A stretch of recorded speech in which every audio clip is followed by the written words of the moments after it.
Bismillah walhamdulillah wa sallallahu wa sallam ala nabiyyina Muhammad wa ala alihi wa ashabihi wa man tabi'ahum bi ihsanin ila yawmiddin amma ba'd فنبدأ بمشيئة الله عز وجل اليوم في كتاب جديد وهو كتاب نواقض الإسلام ونعتمد على هذا الكتاب على شرح العلامة صالح الفوزان حفظه الله وسنبدأ اليوم بالمقدمة عن كتاب النواقض الإسلام وموضوع نواقض الإسلام.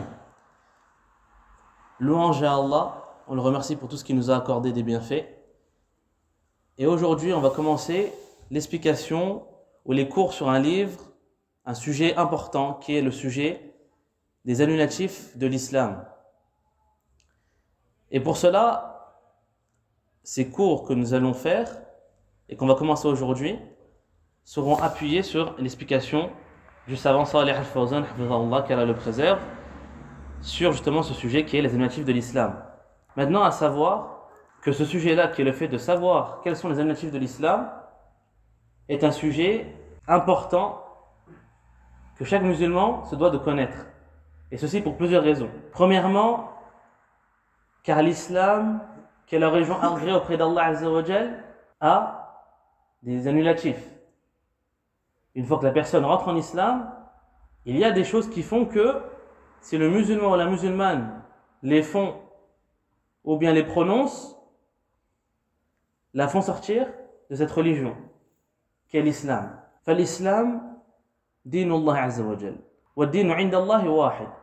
فالله عز وجل يقول في القرآن إن الدين عند الله الإسلام.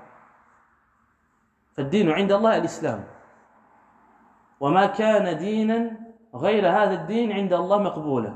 سواء كان في عهد آدم أو نوح أو موسى والأنبياء من بني إسرائيل إلى غير ذلك، فكل الأنبياء كانوا على دين الإسلام. وسنشرح وسنتكلم عن ما معنى الإسلام في التعريف العام. حينما نقول الأنبياء كانوا على دين الإسلام، ما معنى الإسلام؟ Et l'islam, comme vous savez tous, c'est la religion agréée auprès d'Allah Azza wa Jalla. Allah nous dit dans le Coran, certes la religion auprès de la seule véritable religion auprès d'Allah est l'islam. Et Allah nous dit dans un autre verset, وَمَن يَبْتَغِ غَيْرَ الْإِسْلَامِ دِينًا فَلَن يُقْبَلَ مِنْهُ. Et quiconque désire une autre religion que l'islam ne sera pas agréé de lui. وَهُوَ فِي الْآخِرَةِ مِنَ الْخَاسِرِينَ. Et sera dans l'au-delà parmi les perdants. وَأَدِلَّةَ صِحَّةِ الدِّينِ الْإِسْلَامِ كَثِيرًا. Et les signes qui montrent la véracité ou plutôt l'authenticité que l'islam et la religion d'Allah Azza wa Jal sont nombreuses. Ce n'est pas ici le sujet qu'on va traiter aujourd'hui, mais à savoir qu'il y a de nombreux livres qui ont été écrits dessus. Et à travers cela également, on trouve aussi alamat an-nubuwwa, les signes de la prophétie. Les signes de la prophétie, qui indiquent et qui montrent la véracité du prophète sallallahu alayhi wa sallam, et comme quoi il est un messager parmi les messagers qu'Allah a envoyés aux hommes. Les annulatifs de l'islam. Pourquoi doit-on, ou pourquoi apprend-on, pourquoi on parle de ça aujourd'hui? Premièrement, quand on a dit l'islam, la chose la plus importante que la personne possède dans la dunya, et le plus grand bienfait qu'Allah accorde à un musulman ou une musulmane, à un homme tout court. Sans l'islam, la vie ici-bas, toutes les actes que la personne fait n'auront aucune rétribution auprès d'Allah Azza wa Jal. Car Allah a voulu que ses serviteurs croient en lui et croient en ses messagers qu'il a envoyés. Et croient en ses messagers qu'il a envoyés. Quiconque donc ne croit pas en Allah ou en ses messagers ne fera pas partie des croyants. Ne fera pas partie des croyants. Et à fortiori, quiconque ne fait pas partie des croyants ne pourra pas accéder à la récompense qu'Allah a préparée. Car Allah l'a préparée pour les croyants. Et le fait d'apprendre les annulatifs de l'islam, تعلم نواقض الإسلام ليس لأجل تكفير المسلمين. فلا نتعلم نواقض الإسلام لنكفر الناس أبدا. بل نتعلم نواقض الإسلام لكي نحذر من ذلك. فنتعلم الشر لكي لا نقع فيها. Et le fait d'apprendre les objectifs de l'islam, on ne vise pas par cela le fait de faire le takfir des musulmans, le fait de rendre mécréants les gens. D'accord? On apprend les objectifs de l'islam pour un but précis, qui n'est autre que connaître ces annulatifs pour ensuite ne pas y tomber. Pour les connaître et se préserver de cela. Et préserver nos enfants, nos familles de cela, du mieux qu'on peut en leur enseignant. كان حذيفة رضي الله عنه أحد الصحابة كان يقول وهو في عهد النبي صلى الله عليه وسلم كان الناس يسألون رسول الله صلى الله عليه وسلم عن الخير وكنت أسأله عن الشر مخافة أن يدركني.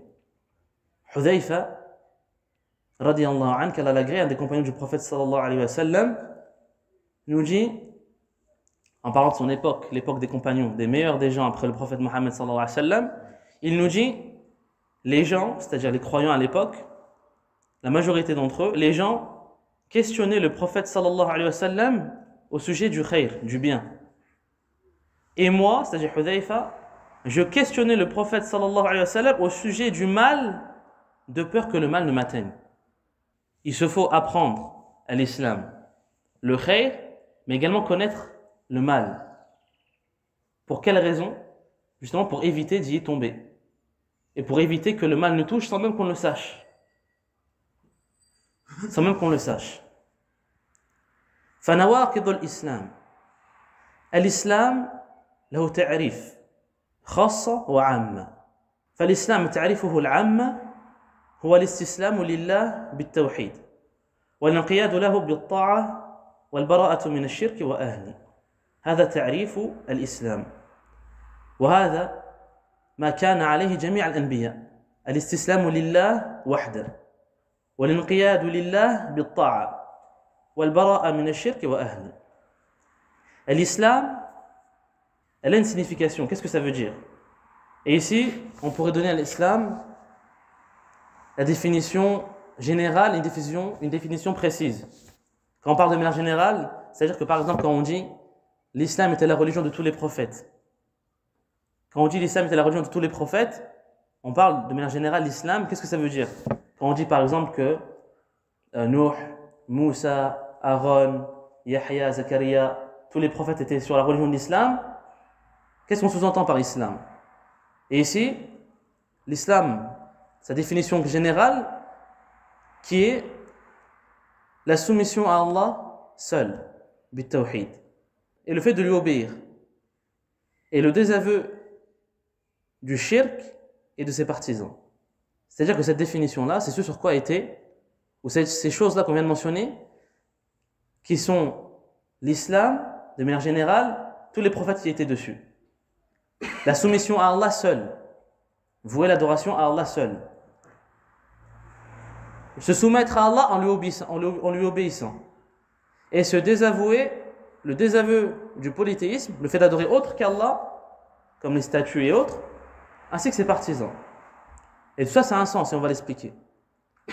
النبي صلى الله عليه وسلم في حديث يقول إننا معشر الأنبياء ديننا واحد. Nous, prophètes, notre religion est unique. C'est-à-dire diyanatul islam. Nous, chers prophètes, ou nous, prophètes, notre religion est unique. Cette religion qui est l'islam. Et l'islam, qu'on vient de le voir, qui est la soumission à Allah seul. La soumission à Allah en lui obéissant et le désaveu du shirk et de ses partisans. فَمَنْ لَمْ يَسْتَسْلِمْ لِلَّهِ فَهُوَ مُسْتَكْبِرٌ وَمَنْ اسْتَسْلَمَ لِلَّهِ وَغَيْرِهِ فَهُوَ مُشْرِكٌ وَأَمَّا مَنْ اسْتَسْلَمَ لِلَّهِ وَحْدَهُ فَهُوَ الْمُوَحِّدُ وَلِهَذَا الْإِسْلَامُ هُوَ الْإِسْتِسْلَامُ لِلَّهِ بِالتَّوْحِيدِ. Quiconque donc ne se soumet pas à Allah après que la preuve lui soit venue, alors mustakbir. Alors il est mustakbir. Mustakbir, qu'est-ce que c'est en français? Quelqu'un a la réponse? Orgueilleux. Celui qui s'enorgueillise. La vérité lui vient, il ne l'accepte pas et même la rabaisse. Ou il parle sur la vérité. L'orgueilleux. C'est pas vraiment en français, il n'y a pas vraiment de mot qui pourrait bien définir le mot mustakbir, mais c'est celui qui se rapproche le plus, l'orgueilleux. Quiconque donc ne se soumet pas à Allah après que la preuve lui soit venue est mustakbir. Et quiconque se soumet à Allah, mais se soumet à autre que lui également, et ici on parle de la soumission qui est une adoration. Soumission qui est une adoration. Et quiconque se soumet à Allah et à autre que lui, c'est-à-dire par exemple, c'est une personne qui se soumet à Allah Azza wa Jal, mais se soumet également à une personne ou une créature qui lui dit également de faire des choses et il les fait également. L'adoration. Une personne qui lui dit va dhbah une vache pour le djinn fulan. Et lui il obéit. Ici il obéit à du shirk. Ici, même s'il se soumet à Allah, en plus de ça il se soumet à une autre personne ici, cette personne-là c'est quoi? Mushrik, polythéiste. Et en français, alhamdoulilah, polythéisme, il est clair. Polythéisme qui est le fait de vouer un culte à plusieurs divinités, selon les polythéistes. D'accord? Le fait de vouer l'adoration ou le fait d'adorer plusieurs dieux, entre guillemets, selon leurs paroles. Et quant à celui qui se soumet à Allah seul, alors celui-là est al-muwahhid. Et celui qui se soumet à Allah seul, alors celui-là est le monothéiste. Le monothéiste. Celui qui n'adore que son créateur. Celui qui n'adore que le créateur des cieux et de la terre. Et qui n'adore personne d'autre en dehors de lui. Et celui-là est celui qui réussira dans la vie d'ici-bas et dans l'au-delà. Ensuite, quand on dit al-istislamu lillahi bit-tawhid. التوحيد ما معنى؟ التوحيد هو إفراد الله جل وعلا بالعبادة بأن يجعل المعبود واحدا بدل أن يكون المعبود آلهة متفرقة يكون إلها واحدا وهو الله. التوحيد, le fait de se soumettre à Allah seul, بالتوحيد, c'est le simple fait de vouer l'adoration qui est un droit d'Allah à Allah seul. Parmi les adorations, la prière, le ramadan, le dhabh, le fait d'égorger une bête, sacrifice et autres parmi les adorations. Le fait de vouer cette adoration-là à Allah seul. Et donc de faire celui qui a adoré une seule divinité. Et cette divinité véritable qui est-elle n'est autre que Allah Azza wa Jal. Au lieu, à l'inverse, d'adorer plusieurs divinités, comme c'est le cas dans certaines religions. Encore aujourd'hui, parmi les religions qui sont pratiquées en masse, où il y a de grands partisans, on a la religion des hindous. Diyanatul Hindus.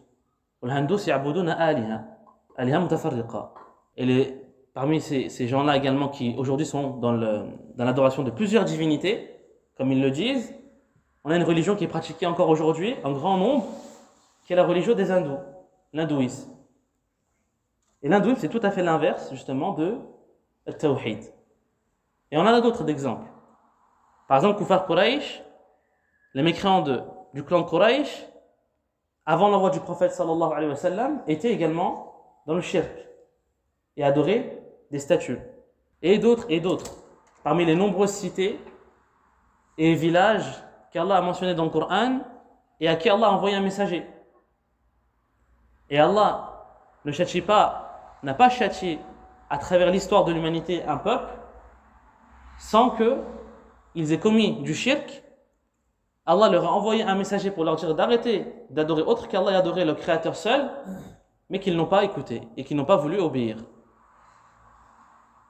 Allah nous dit dans le Coran وَمَا أُمِرُوا إِلَّا لِيَعْبُدُوا إِلَهًا وَاحِدًا لَا إِلَهَ إِلَّا هُ سُبْحَانَهُ عَمَّا يُشْرِكُونَ. Allah dit, et il leur a été pourtant ordonné de n'adorer qu'une seule divinité, qu'un seul Dieu. Nul ne mérite d'être adoré si ce n'est lui. Gloire à lui, et exalté soit-il de ceux dont ils adorent en dehors de lui. Allah dit également وَمَا أُمِرُوا إِلَّا لِيَعْبُدُوا اللَّهَ مُخْلِصِينَ لَهُ الدِّينَ حُنَفَاءَ وَيُقِيمُوا الصَّلَاةَ وَيُؤْتُوا الزَّكَاةَ وَذَلِكَ دِينُ الْقَيِّمَةِ. Et il ne leur a été pourtant ordonné de n'adorer qu'Allah seul en lui vouant le culte exclusif et d'accomplir la prière et de s'acquitter de l'aumône et voici la religion de droiture. Car l'islam, qui est la religion des prophètes, est la religion du juste milieu, la religion de la droiture qu'Allah a agréée. Allah dit « Inil hukmu illa lillah, amara an la ta'budu illa iyyah, dhalika dinul qayyim, walakinna akthara an-nas la ya'lamun » Le jugement appartient à Allah seul. Et il a ordonné, et il a décrété de n'adorer que lui. Voici la religion de droiture, mais la plupart des gens n'ont pas connaissance. La plupart des gens ne savent pas. Ça c'est au sujet de l'istislam lillah bit tawhid. Le fait de se soumettre à Allah en lui vouant le culte exclusif de l'adoration. Ensuite, le fait de se soumettre à Allah également en lui obéissant. Ceci, car Allah nous dit dans le Coran, Ya ayyuhalladhina amanu, ati'u Allah wa ati'u Rasul. Ô vous qui avez cru, obéissez à Allah et obéissez aux messagers. Wa ta'a lillahi azza wa jal tashmal fi'l al-ma'murat al-wajibat wa tark al-manhiyat. Fala yakfi i'tiqad al-wahdaniyya bidun al-amal. Et l'obéissance à Allah azza wa jal, elle englobe plusieurs choses. L'obéissance à Allah, elle englobe le fait d'accomplir les devoirs qu'Allah a voulu du serviteur et le fait de délaisser les interdits qu'Allah a interdits. Donc, il ne suffit pas seulement d'avoir la croyance qu'Allah mérite d'être adoré seul sans œuvrer. Avec la croyance, il faut œuvrer également. فالإيمان قول واعتقاد وعمل. La foi donc en Allah Azza wa Jal est une croyance qu'on a dans le cœur, est une parole aussi également qu'on prononce et sont des actes qu'on pratique. Alhamdulillah, on atteste que personne ne mérite d'être adoré si ce n'est Allah et que Mohammed est le messager d'Allah. Mais avec cette attestation, le musulman doit œuvrer également. Il ne convient donc pas juste de prononcer des paroles sans acte et sans œuvrer. Et ensuite, al-bara'a min ash-shirk wa ahli. وهذا لازم نفهمه لكي لا نقع في الظلم أو في الغلط. Et le désaveu du shirk et de ses partisans. Cette phrase-là, il faut bien la comprendre. Ceci afin de ne pas tomber dans l'injustice, ne pas tomber dans les choses qu'Allah a interdites, et non plus ne pas tomber dans les erreurs. Suite à la compréhension de cette phrase-là. فلا بد أن يتبرأ من الشرك وأهل المسلم فيعتقد بطلان الكفر وبطلان الشرك وعبادة غير الله ويبغض هذا العمل. Donc, le désaveu du shirk et de ses partisans, qu'est-ce que ça veut dire? Cela, qu'est-ce que ça englobe? Cela englobe également le fait d'avoir la conviction, la croyance que le polythéisme est de la mécréance. Et que ceux qui sont partisans de cette pratique-là ne sont pas sur le khayr, ne sont pas sur le droit chemin, sur ce que le Créateur a voulu. Et c'est ici d'ailleurs le shirk, le polythéisme, ce sur quoi les peuples ont divergé avec leurs prophètes quand Allah a envoyé les prophètes. وَلَقَدْ بَعَثْنَا فِي كُلِّ أُمَّةٍ رَسُولًا أَنِ اعْبُدُوا اللَّهَ أَوْ اجْتَنِبُوا الطَّاغُوتَ. Et nous avons envoyé dans chaque communauté un prophète, un messager, ceci afin de leur dire de n'adorer qu'Allah et de mécroire en tout ce qui est adoré en dehors de lui. Et le shirk est un sujet dont les hommes ont divergé dessus depuis le début de l'humanité, après Adam alayhi salam, lors de l'envoi du premier des messagers qui est Noé alayhi salam, son peuple ont divergé avec lui sur ce sujet-là, qui est le shirk. Quand Nuh les a appelés à adorer Allah seul, le peuple à Nuh a refusé. Et ensuite a eu lieu, suite à cela, une divergence entre Nuh, qui est un messager parmi les messagers d'Allah, et son peuple. Et ensuite, la même chose avec tous les prophètes et tous les messagers. Et encore aujourd'hui, l'adoration à Allah seul est un sujet qui divise les hommes. Encore aujourd'hui, les gens divergent. Les gens rentrent en débat. Les gens sont même prêts à se tuer pour ça. Sur le sujet de l'adoration à Allah seul, le Créateur. Et le prophète sallallahu alayhi wa sallam a été combattu pour cela. Et des compagnons du prophète sallallahu alayhi wa sallam sont morts pour cela. Et de nombreux croyants sont morts pour le simple fait d'avoir voué l'adoration à Allah seul. Quand le prophète sallallahu alayhi wa sallam في غزوة بدر جاءه قومه لأجل قتاله لأنه كان يدعو قومه إلى التوحيد لأجل ذلك فقط دخل كفار قريش في المعركة وأرادوا أن يقتلوا النبي صلى الله عليه وسلم وكل من يتبعه. Le simple fait que le prophète sallallahu alayhi wa sallam a appelé son peuple à délaisser l'adoration des statues et à délaisser tout ce qui est adoré en dehors d'Allah, son peuple l'a pris en ennemi. Et son peuple est même parti jusqu'à vouloir le tuer et l'assassiner. Et des prophètes ont été tués également. Parmi les enfants d'Israël, Allah a envoyé des prophètes également. فَفَرِيقًا كَذَّبُوا وَفَرِيقًا يَقْتُلُونَ. Alors un groupe des enfants d'Israël ont tué les prophètes qu'Allah leur avait envoyés et un groupe d'entre eux ont démenti. Des prophètes sont morts également. C'est pas tous les prophètes, c'est pas forcément qu'Allah il envoie un prophète que forcément il va rester en vie. Il y a des prophètes qui ont été envoyés, qui ont été tués par leur peuple. Un peuple à qui Allah envoie un prophète pour que les gens soient sur la bien guidée, sur la voie droite, et qu'Allah accepte d'eux, ce même peuple-là qui tue ce prophète-là. Et le prophète sallallahu alayhi wa sallam, pendant la bataille de Uhud, quand son peuple, Kufar Quraysh, ont réussi à avoir l'ascendant sur les musulmans, à tel point qu'un d'entre eux, parmi les politistes, a réussi à frapper au visage le prophète sallallahu alayhi wa sallam, et que le prophète s'est évanoui. Lorsque le prophète s'est évanoui, قال كيف يفرح قوما يضرب وجه نبيه.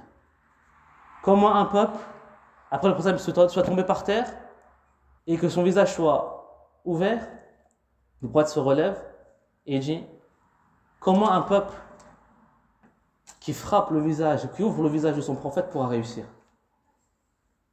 Et ça c'est le cas de nombreux prophètes qui ont subi des douleurs physiques également. Donc le shirk et le tawhid, c'est un sujet qui a divisé les hommes depuis de longues dates et encore aujourd'hui, les gens continuent à se diviser à ce sujet. Quant à ceux à qui Allah a guidé, alors ils croient en Allah et ils croient en ses messagers et ils vouent l'adoration à Allah seul et ils savent que le retour sera vers le Créateur des cieux et de la terre. فالله عز وجل يقول في القرآن قد كانت لكم أسوة حسنة في إبراهيم والذين معه إذ قالوا لقومهم إنا براء منكم ومما تعبدون من دون الله. Vous avez certes un bel exemple en la personne de Ibrahim et de ceux qui l'ont suivi lorsqu'ils dirent à leur peuple nous nous désavouons de vous et de ceux que vous adorez en dehors d'Allah. Et Allah dit dans le Coran لا تجد قوما يؤمنون بالله واليوم الآخر يودون من حد الله ورسوله ولو كانوا آباءهم أو أبناءهم أو إخوانهم أو عشيرتهم.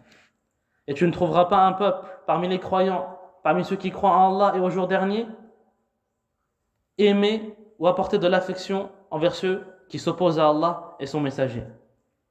Même si ceux-ci sont leurs pères ou leurs enfants ou leurs frères, ou bien leurs proches. Et ici, quand Allah Azza wa Jalla nous parle de cela, le fait du désaveu du shirk et de ses partisans, il se peut que le croyant, il ait également parmi ses proches des personnes qui sont sur le shirk, qui n'adorent pas Allah Azza wa Jalla seul, qui adorent des statues. Ici, le désaveu du shirk et de ses partisans ne veut pas dire que le musulman ne peut pas aimer sa mère ou son père, qui n'est pas musulman. Ici, il faut bien différencier. D'accord? Ce qui est interdit, c'est le fait d'aimer le shirk, aimer une personne pour son shirk. Aimer une personne car elle adore une statue, par exemple. Ce qui est interdit, c'est ça. C'est pas le fait d'aimer ta mère, ton père ou tes proches naturellement, d'un amour naturel. Le prophète sallallahu alayhi wa sallam lui-même aimait son oncle, Abu Talib. Et il a tout fait pour que son oncle rentre en islam. Et le prophète l'aimait. Allah Azza wa Jalla dit dans le Coran, Innaka la tahdi man ahbabt, walakin Allah yahdi man yasha. Tu ne guides pas qui tu aimes. Et ce verset-là, quand il est descendu sur le prophète sallallahu alayhi wa sallam, qui a voulu guider que son oncle, qui n'était pas musulman, qui était polythéiste, sur la religion de son peuple, le prophète a voulu qu'il rentre en islam. Et le prophète s'est attristé pour cela. Alors Allah lui a rappelé, tu ne guides pas celui que tu aimes. C'est-à-dire que le prophète aimait son oncle naturellement, c'est fait partie de sa famille. Le musulman donc il peut, ou plutôt c'est normal en fait, il adore ses proches, il aime ses proches d'un amour naturel. Mais ce qui est voulu par le désaveu du shirk et de ses partisans, c'est le fait d'aimer, ou plutôt d'agréer, d'encourager une personne à faire le shirk, parce qu'elle le fait. Allah nous dit, Ya ayyuhalladhina amanu, la tattakhidhu aduwwi wa aduwwakum awliya. Oh vous qui avez cru, ne prenez pas mon ennemi ainsi que le vôtre en tant qu'allié. Croire en l'islam englobe plusieurs choses. Parmi ces choses qu'on vient de mentionner, le fait d'avoir la conviction et la croyance qu'Allah seul mérite d'être adoré, et également d'avoir la conviction et la croyance que le polythéisme est faux et que ses partisans ne sont pas sur la vérité. فقد يدخل الإنسان في الإسلام ولكن يرتكب أشياء تخرجه من الإسلام وهو يدري أو لا يدري فيجب على الإنسان معرفة هذه النواقض.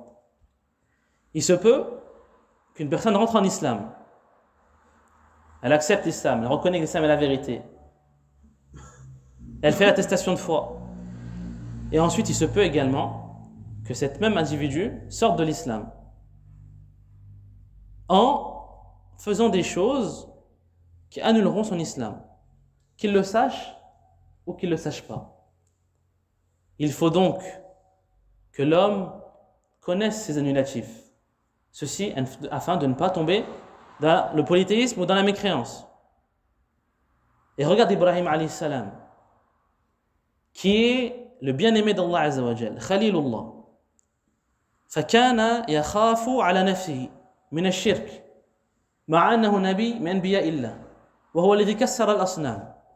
خاف على نفسه من الشرك مع أنه هو الذي كسر الأصنام وأوذي في الله ومع هذا لم يأمن على نفسه وقال وجنبني وبني أن نعبد الأصنام رب إنهن أضللن كثيرا من الناس.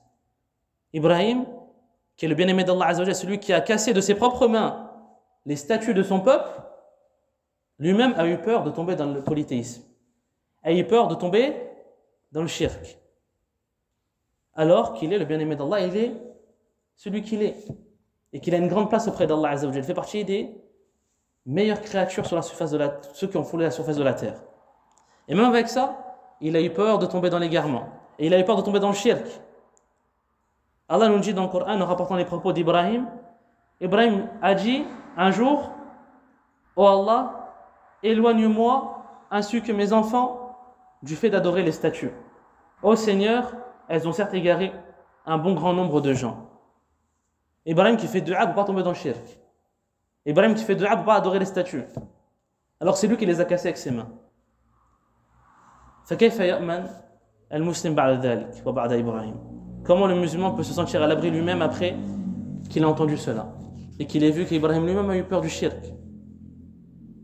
والإنسان بشر والذين وقعوا في الشرك بشر فالمسلم بشر والمشرك بشر أيضا والإنسان لا يزكي نفسه ولا يأمن على دينه بل عليه الخوف على دينه أكثر مما يخاف على نفسه وعلى ماله. Et l'homme, c'est un homme. Et ceux qui sont tombés dans le shirk et qui ont fait de shirk sont des hommes aussi. Il n'y a pas de différence dans la nature des musulmans qui sont des êtres humains, et ceux qui ont adoré les statues, qui ont fait le shirk. Ce sont des hommes comme nous. Le musulman donc, la personne, l'humain, ne se fait pas des éloges lui-même. Et il faut qu'il ait cette peur de tomber dans l'égarement. Cette peur-là qui va le pousser justement à accomplir le khayr et à préserver sa religion. Et avoir peur de tomber dans l'égarement, plus encore que le fait qu'il ait peur de mourir, ou bien qu'il ait peur qu'on vole ses biens et autres. Donc ce sujet-là, les annulatifs de l'islam, est un sujet important et immense que le musulman se doit de connaître. Et les savants de l'islam, que ce soit les anciens savants à l'époque des salaf salih, ou même les contemporains en tout temps, n'ont cessé d'écrire à ce sujet-là, les annulatifs de l'islam, et ont écrit des livres sur ce sujet. Et la majorité de ceux qui ont écrit dans ce sujet, d'accord, on retrouve ce sujet-là dans les kutub de fiqh. Parmi les fuqaha, que ce soit les fuqaha, les savants, d'accord, du fiqh, de la jurisprudence, que ce soit parmi les anciens, parmi les salafs, ou parmi les partisans des écoles juridiques, tous ont écrit sur ce sujet-là. Et ont mentionné cela dans les livres de fiqh au chapitre du jugement de l'apostat, dans lequel il mentionne ici les annulatifs de l'islam. فهذا الموضوع عواقد الإسلام قد اهتم به العلماء قديما وحديثا فألفوا فيه مؤلفات مستقلة وجعلوا له بابا في كتب الفقه يسمونه باب حكم المرتد وذكروا في هذا الباب نواقض الإسلام وكثير من النواقض. Voici donc pour l'introduction, première partie d'introduction du livre qu'on va étudier, qui est les annulatifs de l'islam.